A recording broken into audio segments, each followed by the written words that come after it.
sortie de Toulouse, les broussards volent en formation serrée, cap plein sud.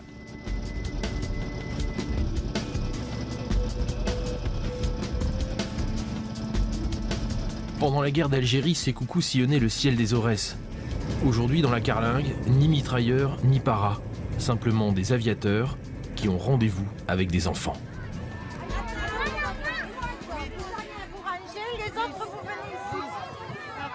Sur le petit aérodrome de Lézignan-Corbière, plusieurs classes attendent le passage des avions. Les élèves ont des lettres à poster. On souhaite qu'on soit tous égaux, même si on est red, yellow, pink, blue, white et black. Et qu'on puisse tous jouer en paix. On a fait ces lettres de paix pour que les avions de l'aéropostale les donnent à d'autres enfants dans le monde. Ce ne sont plus les avions de l'aéropostale qui emportent les sacs de lettres, mais ceux du raid Latécoère. 100 ans après, ils renouent avec la règle fondamentale, le courrier doit passer. Bien, tout le monde est attaché, les commandes de vol sont libres et dans le bon sens. La pompe est volée, le phare, on est paré. Paré pour un voyage le long d'une route mythique, la ligne Toulouse-Dakar, le jardin d'Émile Lécrivain, Marcel Rennes, Jean Mermoz, les pionniers. 60 avions s'apprêtent à parcourir ces quelques 4000 km.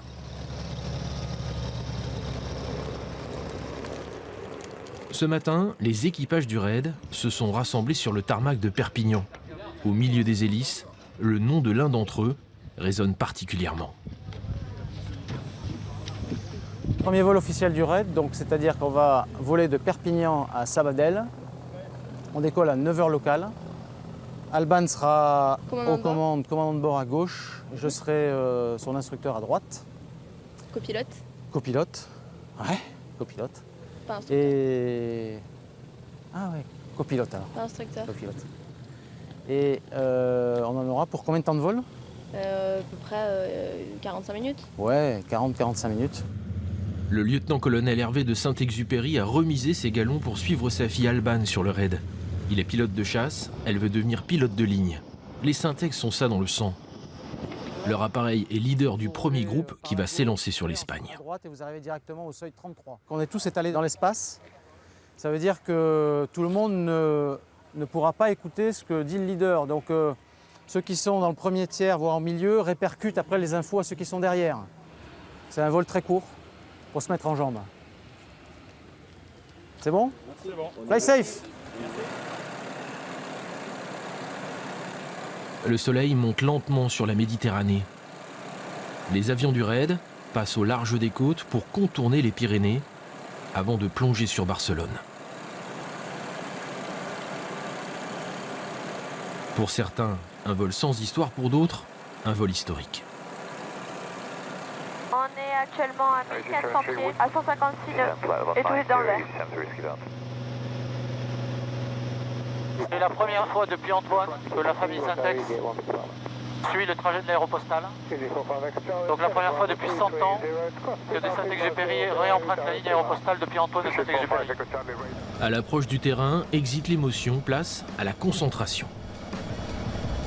Aligné avec la piste. Allez, elle fait 1000 mètres de long ou un peu plus, donc là il faut être précis.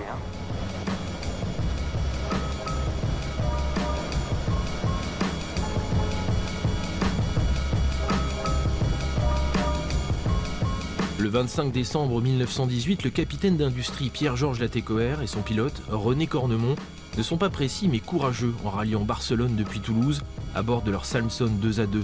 Avec cet exploit, l'avionneur frappe un grand coup. Il démontre la faisabilité d'un projet qu'on juge alors impossible. Sa compagnie aérienne est la première à acheminer le courrier par-delà les Pyrénées. Mais dans la tête de son créateur, elle s'étend déjà beaucoup plus loin.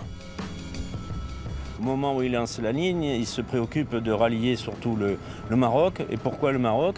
Bien parce qu'il y a des troupes françaises importantes stationnées au Maroc. C'est la guerre du Rif à ce moment-là.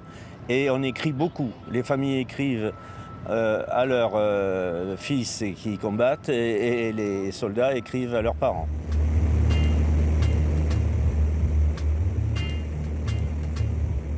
Un siècle plus tard, les pilotes du raid filent à leur tour vers l'Afrique. La silhouette noire du rocher de Gibraltar se dresse dans la brume.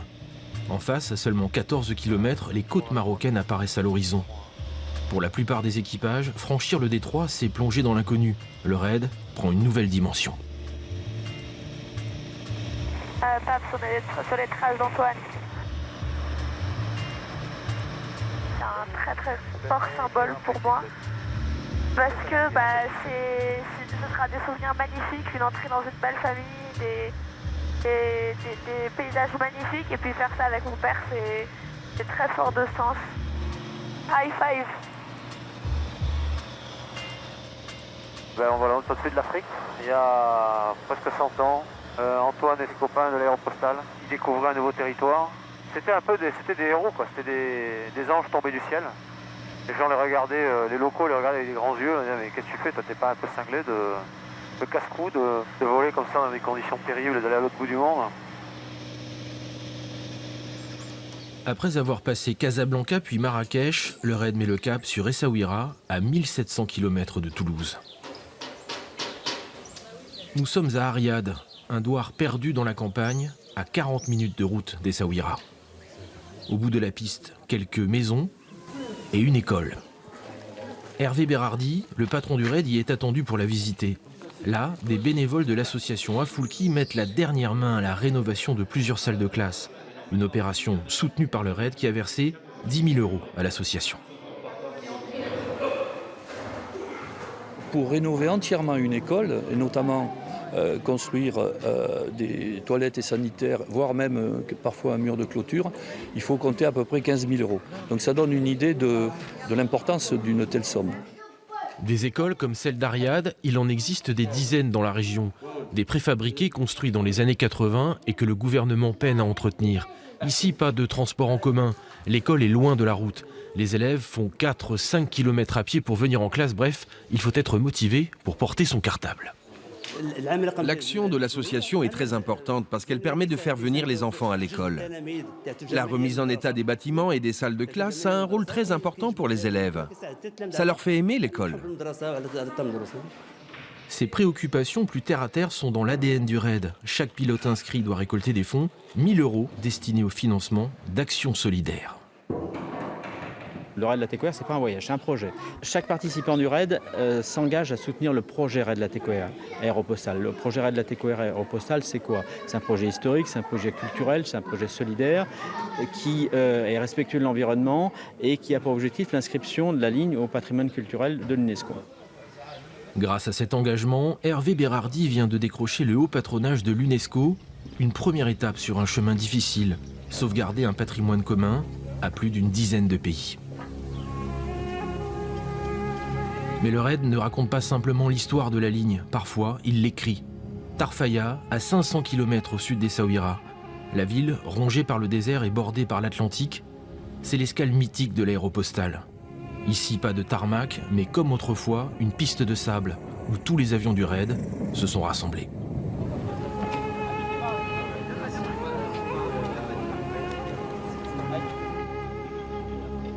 Il ne manque plus qu'un équipage et les pilotes ne sont pas les seuls à l'attendre.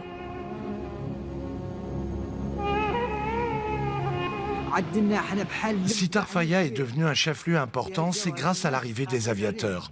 À l'époque, les gens travaillaient avec les pilotes. Au début, quand ils entendaient les avions, ils avaient peur et allaient se cacher sous un arbre ou dans leur tente. Ensuite, ça a changé. Quand ils entendaient le bruit d'un moteur, ils se disaient « Tiens, c'est tel ou tel appareil qui arrive. Ça, c'est le moteur de Saint-Exupéry. On va aller le voir. »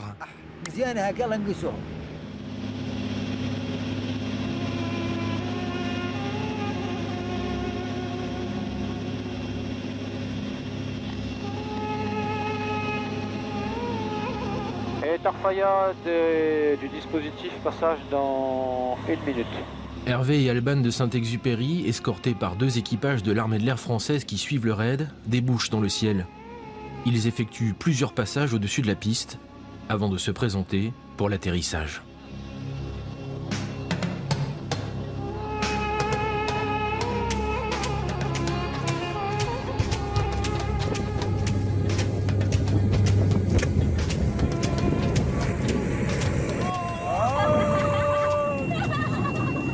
Bien joué Hervé, c'était magnifique. Ah non, le rebond, putain, j'ai jamais rebondi de ma vie, il faut que je rebondisse à Tarfaya, quoi. Alors ça, c'est incroyable, quoi. Il n'empêche, en un instant, le fantôme d'Antoine est ressuscité, et avec lui, un siècle d'histoire. Et voilà, c'est l'équipage Syntex qui vient de se poser à Tarfaya 100 ans après Antoine. Voir ces avions ultramodernes se poser à Tarfaya, il aurait été impressionné. Et puis voir ce défilé aérien entre la France et le Maroc, l'armée de l'air française, la Fondation Antoine de Saint-Exupéry, ça l'aurait impressionné. Pourquoi? Parce qu'il se serait dit, tout ce que j'ai fait, tout ce que j'ai écrit, eh bien, certains de la famille reprennent le flambeau. Hervé, au nom de la population de Tarfaya, on vous souhaite la bienvenue encore une fois. Après, comme tu disais, 100 ans, les bras sont toujours ouverts. Ouais. Vive l'amitié franco-marocaine et vive la relation Tarfaya-Toulouse.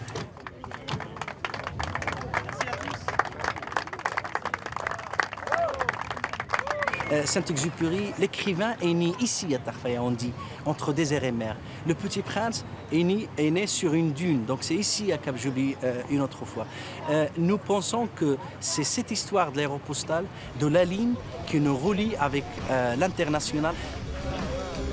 Antoine de Saint-Exupéry est nommé chef de l'aéroplace en 1927. Hormis le sable, au Cap Juby, il n'y a rien sinon un fort espagnol. Syntex va vivre ici pendant 1 an et demi, dépannant les avions accidentés, négociant la libération de camarades pilotes retenus en otage par les tribus morts dissidentes. Pour combler sa solitude, il écrit son premier roman Courrier Sud, assoit la légende de l'aéropostale. L'hommage a été complet. Et donc, je crois qu'il y a un mot qui revient là, dans ma tête, c'est impressionnant. Voilà, c'est impressionnant et nulle part ailleurs ça aurait pu se passer. C'est unique, impressionnant et unique. Ce qui est absolument important, symbolique ici, c'est cette notion de transmission, cette notion de tradition, cette notion de rituel. Les autochtones qui attendent l'avion et les pilotes qui arrivent. Et c'est ça qui est important pour nous. C'est cette chose qu'on ne mesure pas et qui fait qu'on a envie de revenir. Et voilà, c'est absolument extraordinaire. Ce qu'on vit là, c'est absolument extraordinaire. Rencontre, ouverture, partage, les valeurs de Syntex et de la plupart des pionniers au fond d'un sac. Il y a 1000 enfants comme vous, des enfants de France et d'Espagne qui vous ont écrit. On vous apporte leur courrier et vous pouvez prendre chacun une lettre, puis déposer les lettres que vous avez écrites dans le sac. Elles seront distribuées en Mauritanie, au Sénégal, au Brésil et en Argentine. C'est bon? Allez-y, chacun une lettre. Allez, prenez votre courrier.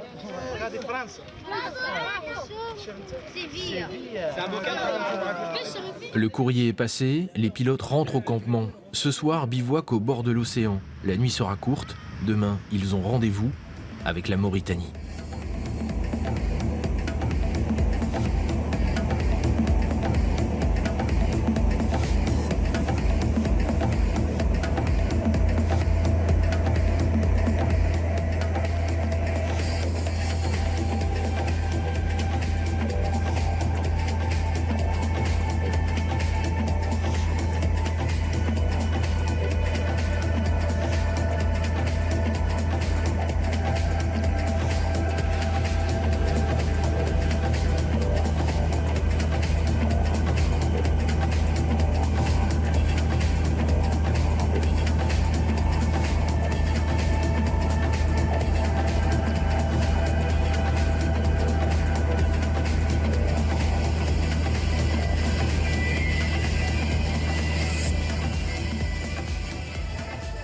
Les 60 équipages se sont posés à Nouadhibou après une journée de vol éprouvante. Partis depuis une semaine, les machines commencent à souffrir. Plusieurs poses d'avion, c'est avec l'étape d'hier, le sable. Vous voyez, il y a pas mal de sable qui vole en l'air, des litho-particules, ce qui fait que tout ce qui est filtre à air et tout ce qui est moteur, en fait, s'encrasse et s'encrasse rapidement. En plus, avec la chaleur, en fait, on a des petits problèmes d'allumage moteur. Les mécanos, eux, n'ont pas fini de trimer. Outre les pépins techniques, il y a 60 avions à ravitailler et les pleins se font à la main avec une simple pompe, comme au bon vieux temps. Je vais dire un merci à toute l'équipe du refueling parce que grâce à vous, on est là ce soir. Vous avez été d'une efficacité à Darla. Allez, tu m'adores. Allez. Malgré l'aide des pilotes, le travail reste harassant, surtout quand le thermomètre dépasse les 40 degrés. Aujourd'hui, malheureusement, voilà, il y a pas mal de gens qui sont malades, parce que c'est aussi difficile à le gérer. Voilà, entre la chaleur, la fatigue et tout, les corps sont éprouvés. Dans ces conditions, plusieurs pilotes ont été contraints d'abandonner l'aventure, mais pas question de ralentir. Le point commun entre le raid et l'aéropostale, c'est la cadence. Le plus difficile, c'est le rythme. C'est d'arriver à mettre la caravane en route. On l'a vu ce matin, la météo n'était pas bonne. J'avais dit aux gens, on veut partir tôt. On est optimiste, mais c'est une longue journée, il faut partir tôt, sinon on n'arrive pas à amener tous les avions ici à Nouadhibou. Du coup, le jour de repos qui s'annonce tombe au mieux. Les pilotes poussent jusqu'à Dakar et troquent leurs avions contre un bateau. Cap sur l'île de Gorée.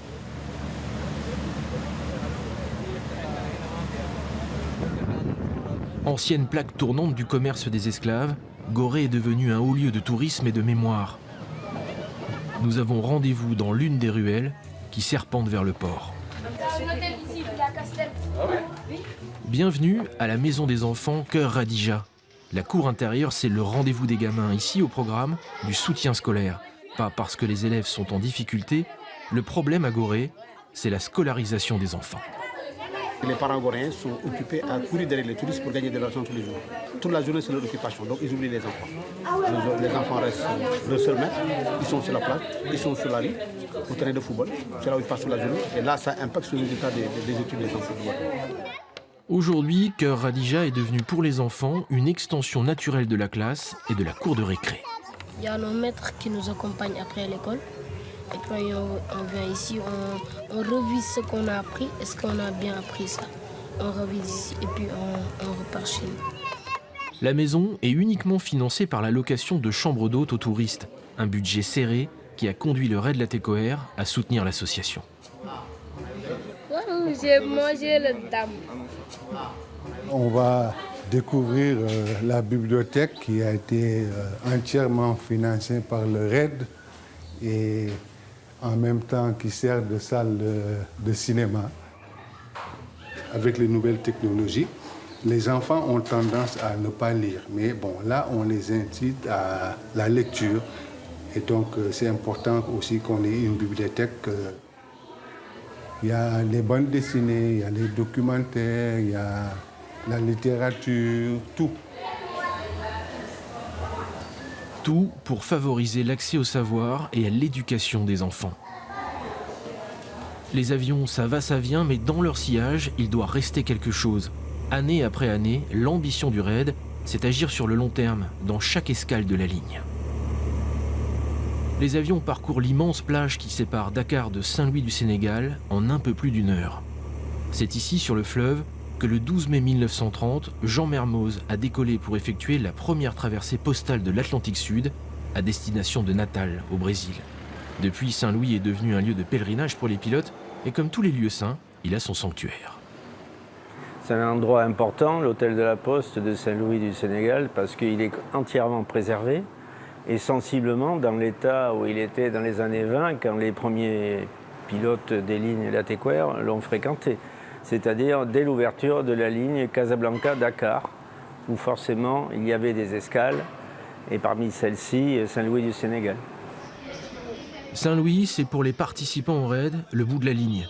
Après avoir franchi les Pyrénées, traversé l'Espagne, le Maroc, la Mauritanie et une partie du Sénégal, chacun pense maintenant à regagner son camp de base, la France. Ce matin sur l'aérodrome, les premiers à partir, ce sont les gars du Broussard. Et le raid les a transformés pour toujours.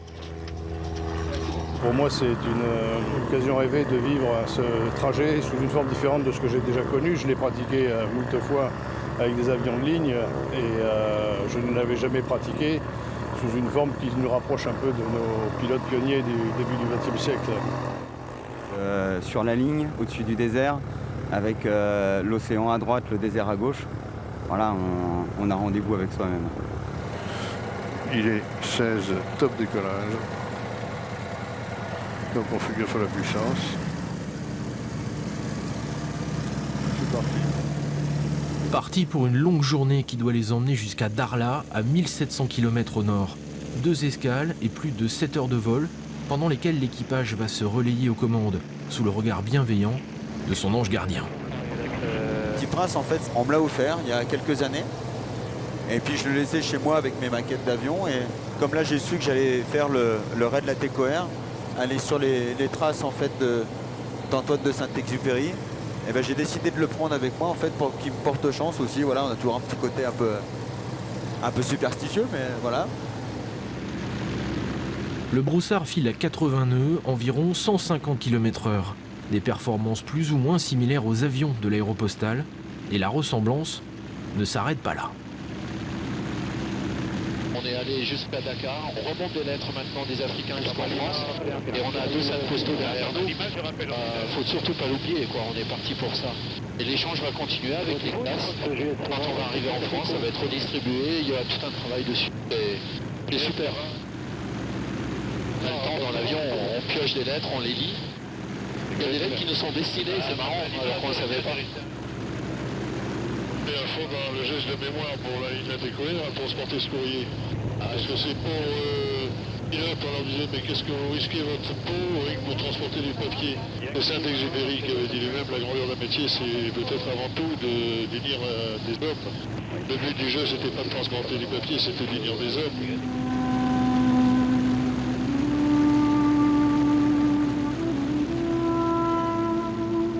Passé l'ancien Cap Blanc dans la région de Nouadhibou, un avion du raid rejoint le Broussard, l'escorte pour un temps, avant de le laisser poursuivre sa route vers les sables du Maroc.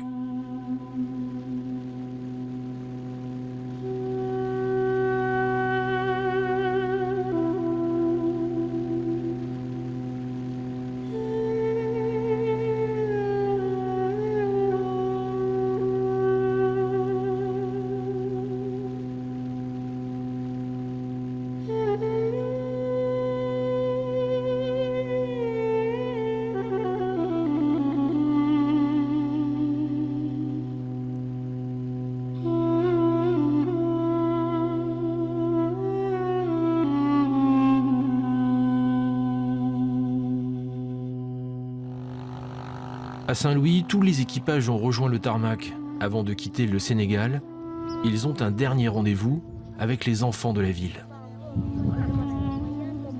Tu sais faire un avion en papier, hein? Tu prends un avion en papier et puis tu le lâches comme ça, il va tomber. Hein? Alors que si tu le lances comme ça, tu lui donnes de la vitesse et hop, il va voler comme ça. Voilà. Ces avions-là, c'est pareil. Tu as le moteur, tu vas mettre plein gaz, tu vas faire tourner le moteur très vite, il va accélérer et hop, il va s'envoler comme ça. Tu vas voir tout à l'heure. Un baptême de l'air. Pour ces gamins, c'est l'occasion d'une vie. Grâce au RAID, certains pourront suivre des cours d'initiation au métier de l'aéronautique dans leurs écoles. Le rêve n'est pas forcément éphémère. C'est un moment de partage avec les enfants. C'est un moment où on peut les intéresser, où on peut les éveiller à quelque chose de nouveau pour eux. À Saint-Louis, ils doivent voir des avions peut-être 2 fois par an. Des gros avions en tout cas, des petits avions de tourisme comme les nôtres, ils en voient peut-être un petit peu plus souvent qui viennent de Dakar. Mais autant d'avions, 50 avions sur la plateforme, ça a dû jamais être fait, ça doit être la première fois. Ah, mon passager. Alors ça va? Tu t'appelles comment? Pape. Aloïs. On plante une graine et si elle germe, tant mieux, et peut-être qu'on fera un passionné d'aéronautique plus tard. Mais c'est magique de voir l'étoile dans les yeux des gamins qui voient leur ville de Saint-Louis du Sénégal pour la première fois vue là-haut. Et tu marches sur la partie grise. Et voilà, et tu montes.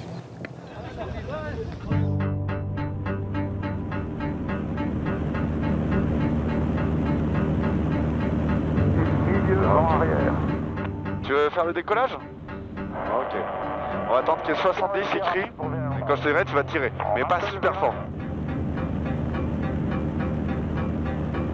C'est bon, tu veux tirer quand tu veux tirer un peu. Tire. Pas trop fort.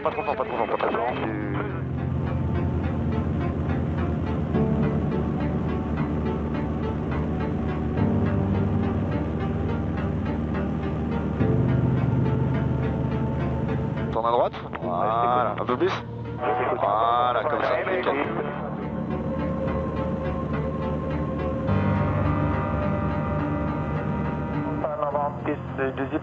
Elle est où ta maison alors?